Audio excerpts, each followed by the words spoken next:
Halo sahabat Nakes, Assalamualaikum warahmatullahi wabarakatuh.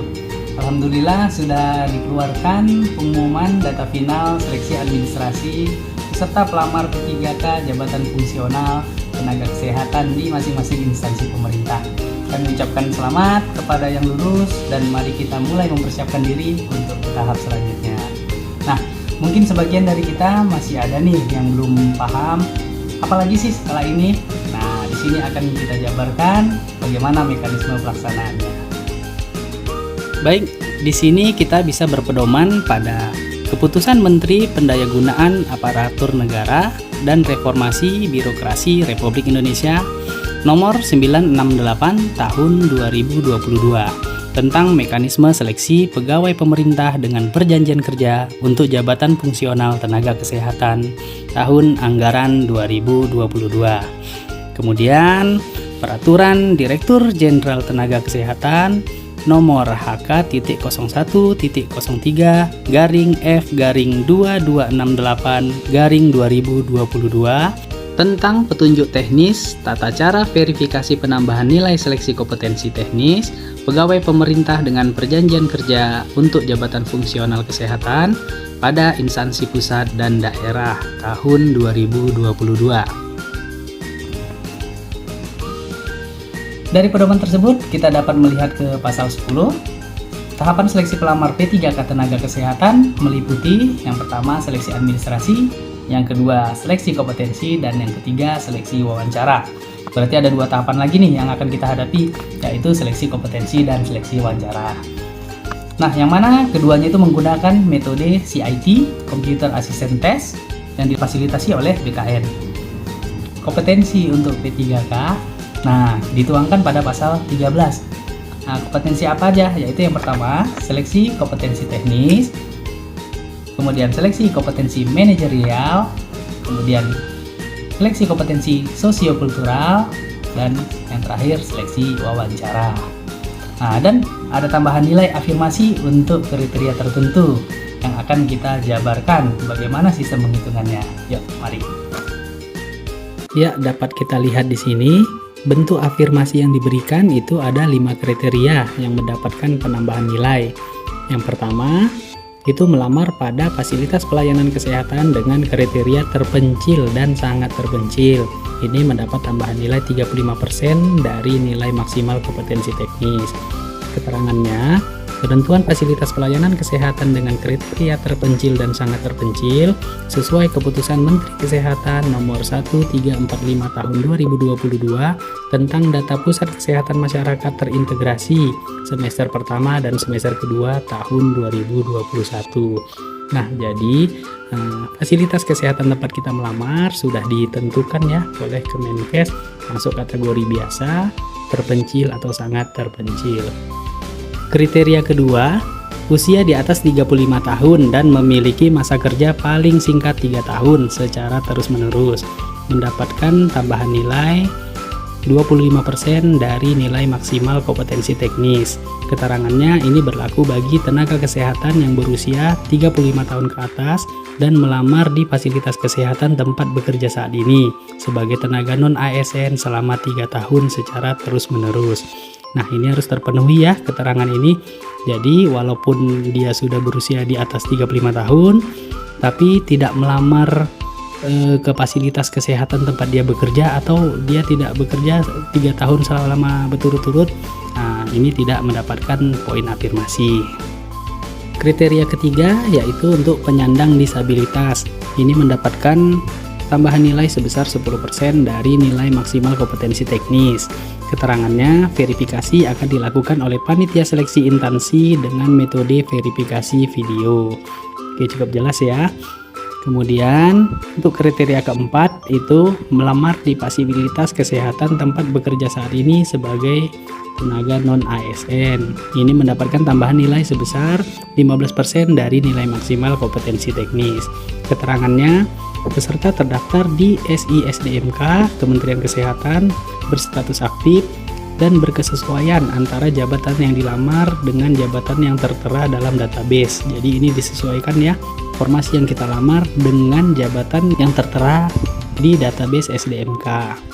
Dan bentuk afirmasi yang terakhir diberikan kepada kriteria pelamar yang sedang atau telah melaksanakan pengabdian penugasan dari Kementerian Kesehatan, itu diberikan tambahan nilai 5% dari nilai maksimal kompetensi teknis.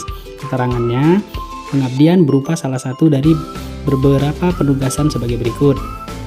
Penugasan khusus di DTPK, pegawai tidak tetap, Nusantara Sehat Individu, Nusantara Sehat berbasis tim, wajib kerja dokter spesialis, atau pendayagunaan dokter spesialis. Nah, jadi kelima kriteria ini ya yang mendapatkan afirmasi tambahan nilai ujian kompetensi. Nah, bagaimana sistem penambahannya?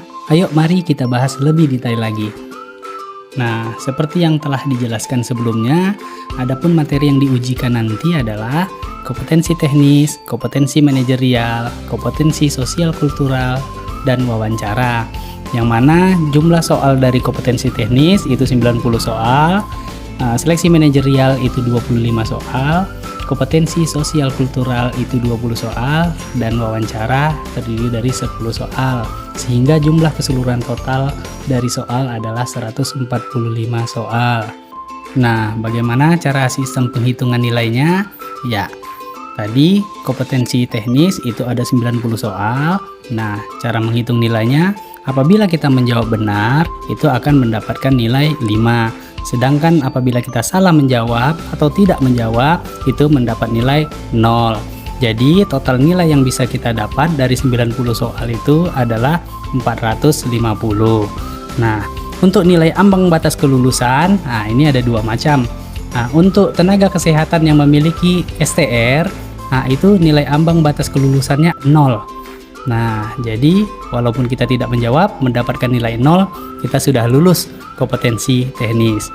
Nah, untuk tenaga kesehatan yang tidak memiliki STR seperti administrasi kesehatan, nah nilai ambang kelulusan pada uji kompetensi teknis ini adalah 158.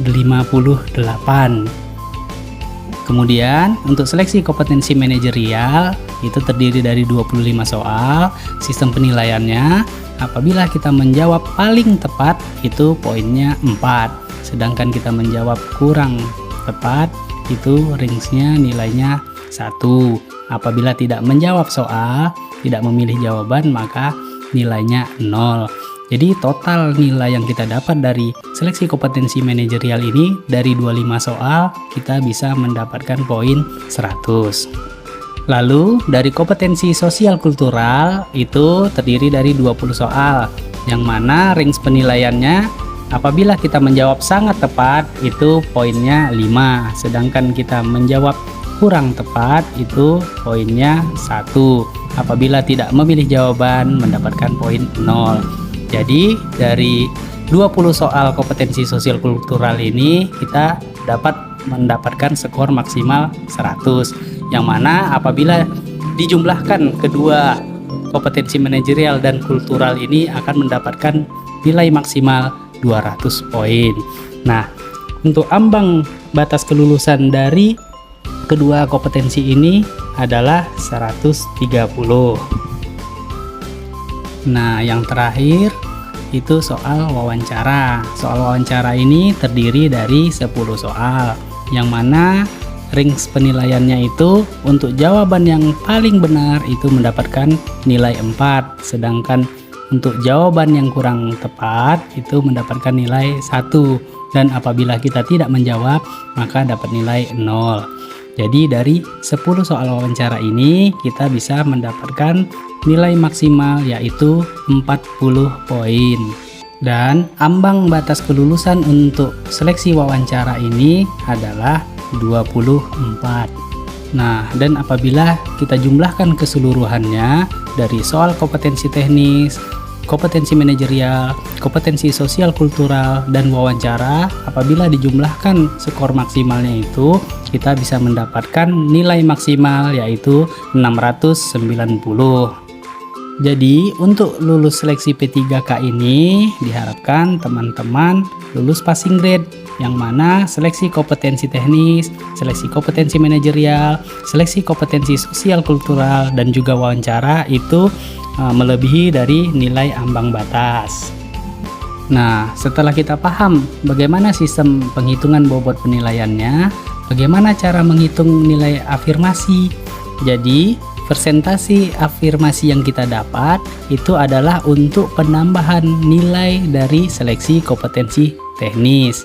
Jadi, hanya kompetensi teknis saja ya yang mendapat tambahan nilai afirmasi, sementara yang lainnya itu tidak. Nah, contohnya apabila kita seleksi kompetensi teknis mendapat nilai 400, kita mendapatkan poin afirmasi 10% misalnya.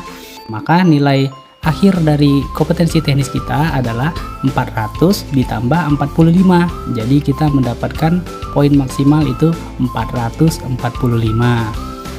Nah, contoh lain, apabila kita mendapatkan nilai dari kompetensi teknis yaitu 400, kemudian kita mendapatkan afirmasi sebesar 40%, yaitu nominalnya 180. Nah, maka 400 ditambah 180 menjadi 580. Nah, 580 ini melewati batas nilai maksimal yaitu 450. Jadi ekuivalen. Nah, maksudnya nilai yang 581 ini melewati nilai tertinggi. Jadi yang diambil adalah nilai tertingginya 450. Jadi bukan 581 ya. Jadi tetap nilai maksimal dari seleksi kompetensi teknis 450. Jadi apabila kita sudah ditambahi poin afirmasi ternyata melewati nilai maksimal, tetap yang diambil batasnya hanya nilai maksimal. Ya, paham ya teman-teman ya. Sedangkan untuk waktu pengerjaan untuk seleksi kompetensi teknis, kompetensi manajerial, dan kompetensi sosial kultural itu untuk pelamar umum diberikan waktu 120 menit. Sedangkan untuk penyandang disabilitas itu 150 menit.